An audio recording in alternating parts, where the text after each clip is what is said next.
thrift stores are becoming a little less thrifty. You may as well just go to a retail store than visiting your local Goodwill. You're going to be paying the exact same price. Thrift stores are ripping us off. Specifically at really big thrift stores like Goodwill, Savers, the prices have just been increasing. There is a thrifting crisis. And I'm going to find out who is really responsible. Get that demonetization button ready because things are about to get exposed.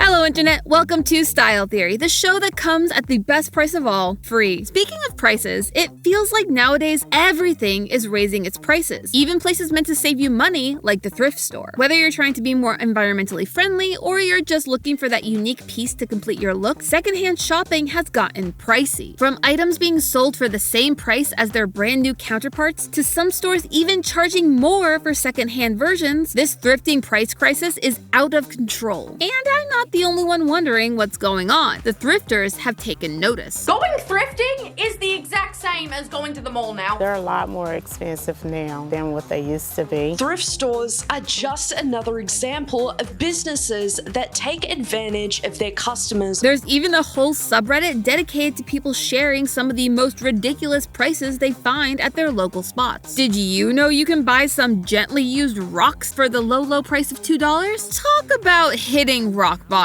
But don't you worry, theorists, because I have 3 cards hiding up my sleeve. Each of these represents someone whose actions and greed may have led you to paying the ultimate price. No, not you, Macklemore. Get out of here. While you may have had a hit song in 2012 that made Google Trends peak, you did not cause the peak pricing that we're seeing today. So, which of our actual suspects dealt the final blow? Grab a snack because we are about to expose how the great thrifting price crisis came to be and who is to blame.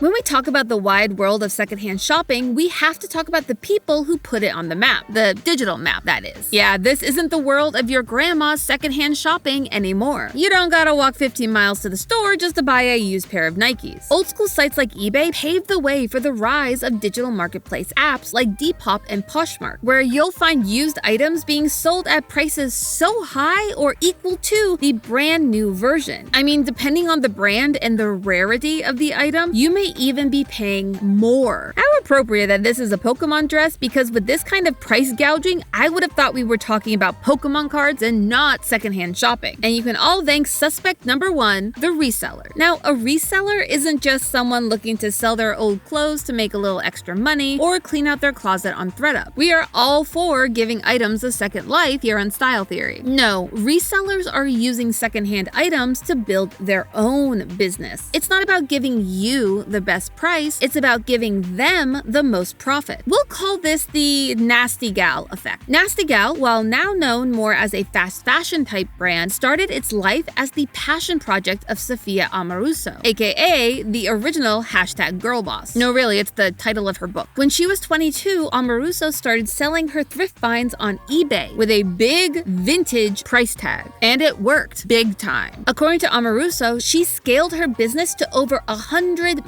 million in revenue. She did it by knowing the trends and brands that people were willing to pay the big price tag to get, and by being able to spot those items in the thrift stores that she frequented. This inspired a whole nother generation to think that they too could become rich by reselling items. And it's this behavior that has made them a prime suspect for ruining the thrifting party for everyone else. Now, on the surface, this seems like a solid claim. If stores see that not only are people ready and willing to wipe their shelves clean of their best items, but that there are customers out there who will pay more than what those stores are originally asking for, it tells the thrift store that they can safely raise their price without losing out on sales. Isn't capitalism fun? However, while this situation looks pretty black and white, there is actually a lot more gray area once you start to look a little closer. You see, there is this one big factor here that we need to talk about: the thrift stores themselves. shelves. When you ask people to name a thrift store, the one that most people go to, at least here in the US, is Goodwill. It's everywhere, and it's the one we grew up seeing and going to with our parents and grandparents. Goodwill is classified as a non-profit, meaning, in extremely simple terms, that they take item donations and use the money made from those sales to fund their charity efforts. But here's the thing, Goodwill and stores like it don't set all of their prices based on sales, but based on the item itself. Here is the pricing guide for Goodwills in the Charlotte, North Carolina area. As you can see, every kind of item you can imagine is here, from women's blazers to infant coats. They all have a set standard price that employees are meant to follow. However, that's not true of all thrift stores. Stores like Savers, Value Village, and America's Thrift Store are for-profit stores owned by private corporations. Yes, while they may look like another Goodwill or Salvation Army, they are not a charity. Just like our resellers, they're out to make as much money as they can. Gotta look out for that bottom line, am I right? These stores have more freedom to set their prices based on demand. Like, say, a bunch of resellers looking for things to flip on their Depop. The idea that these stores may be raising prices in response to resellers is logical, at least on items that are more likely to be resold at a high markup, like popular brand names. But that's not the case. The price gouging allegations against these stores aren't just aimed at their luxury goods, so that's certainly part of the problem. For example, resellers buying up Gucci belts to resell online isn't making Goodwill charge $60 for a jar of mismatched buttons. There's something else going on here.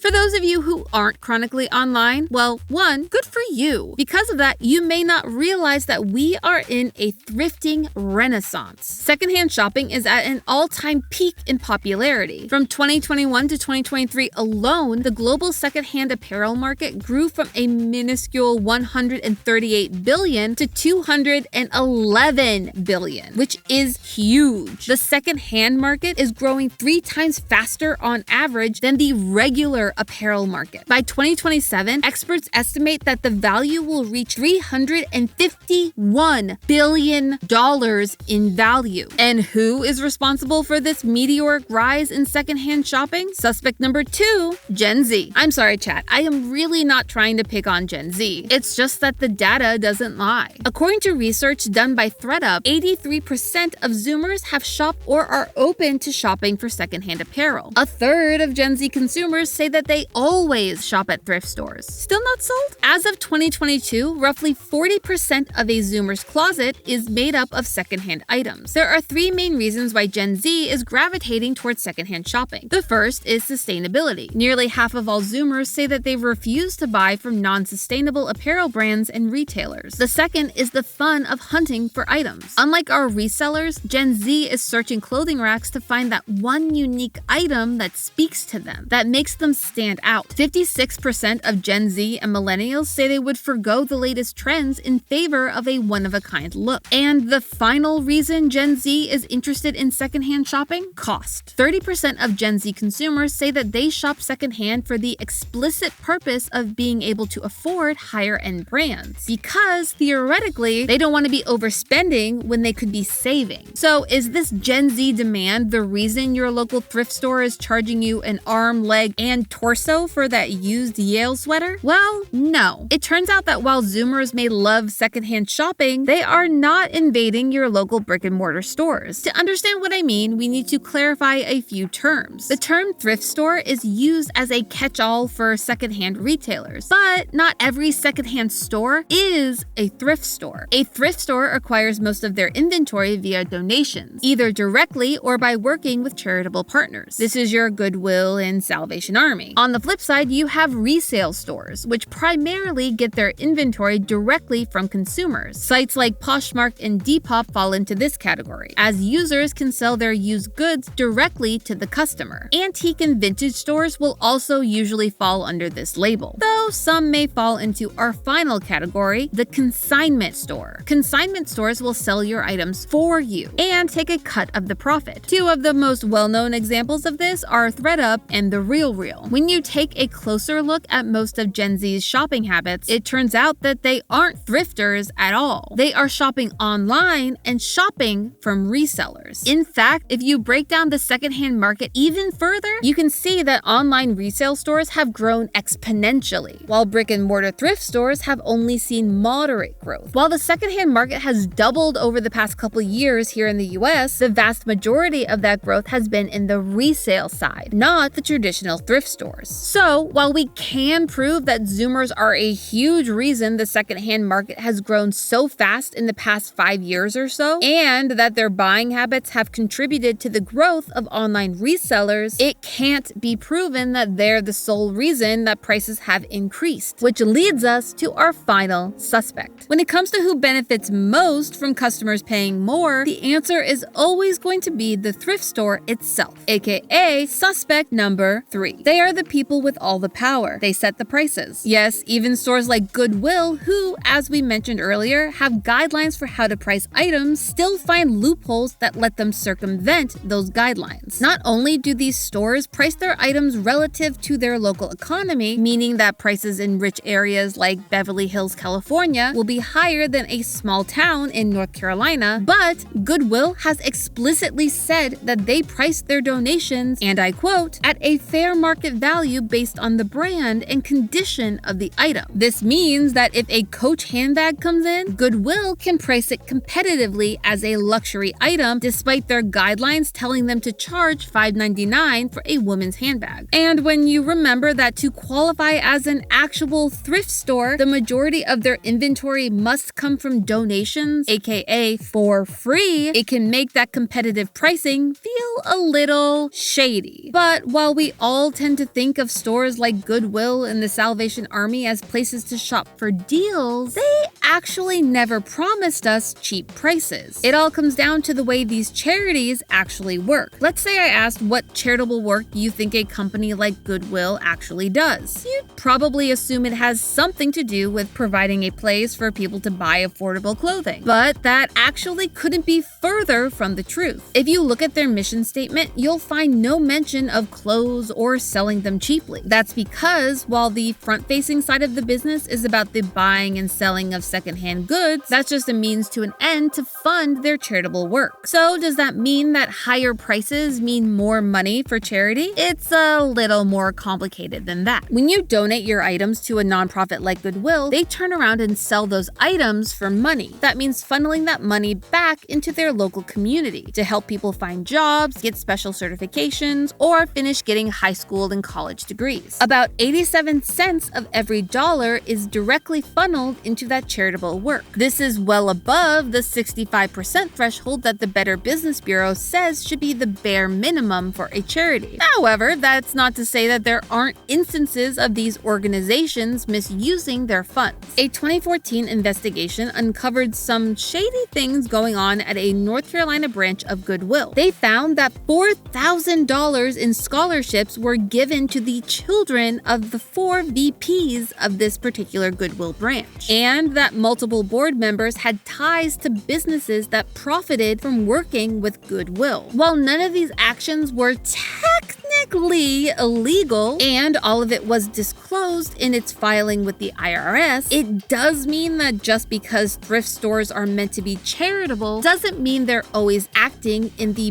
best way. Businesses gon' be greedy. But does this mean that we have finally found our culprit? Is corporate greed 100% the cause of the thrifting price crisis? Unfortunately, things are never that simple. It turns out it's not just one person to blame. All of our suspects are guilty of playing into this pricing problem. Prices operate in a 3-part cycle. We've talked extensively about 2 so far in this episode: popularity and demand. As secondhand shopping has become the it girl of the moment thanks to resellers and shoppers like Gen Z, more and more people are turning to secondhand shopping for the thrill of the thrift. And corporations corporations are there to reap in the benefits. Yet there is one piece missing from this puzzle, one that really solves who caused the thrifting price crisis. All businesses have overhead, employees that they need to pay, rent and utilities to keep their stores running. You get the idea. Even resellers have some type of overhead to keep themselves in business. And as you and your family have likely experienced in the last few years, all of those costs are going up. Electricity has gone up 2.36% a year in the US over the past 25 years, with areas like California even seeing increases of 7.7% a year. Then you have the rent. Commercial rental spaces usually increase a minimum of 5% per square inch of real estate each year. All that to say, everything is getting more expensive, which is all due to a term that's become a bit of a buzzword over the last few years: inflation. Inflation is a measure of how the price of goods and services has increased over a certain amount of time. Following the pandemic in 2020, the world saw record high inflation rates all throughout 2021 and 2022. While we are finally beginning to see a decrease as of June 2024, it means that the rise in thrifting costs has followed the same rise as every other business over the past few years. The reason that this thrifting price crisis seems to be getting more attention than others all comes down to how communities rely on thrift stores to serve people going through financial hardships. Many people rely on secondhand shops to keep their families clothed. And as the world at large goes through its own financial crisis, the amount of people who rely on these secondhand stores is also growing. Now, to be clear, this is not a call to action to stop shopping secondhand. If everyone on Earth bought just one secondhand clothing item instead of a new one this year, it would be the equivalent to taking 76 million cars off the road for a single day, or saving 46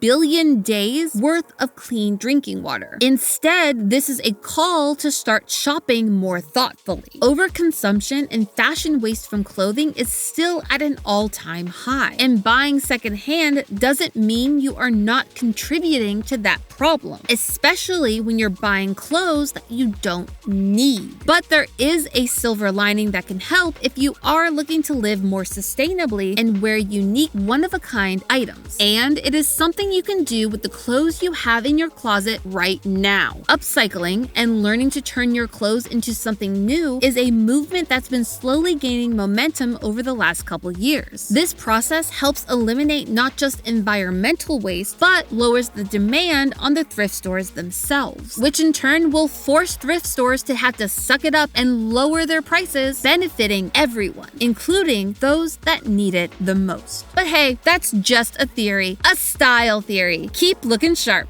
Here's a question. Do you know what your body shape is? Click the box on screen to learn how to find out. And I will see you next Saturday morning.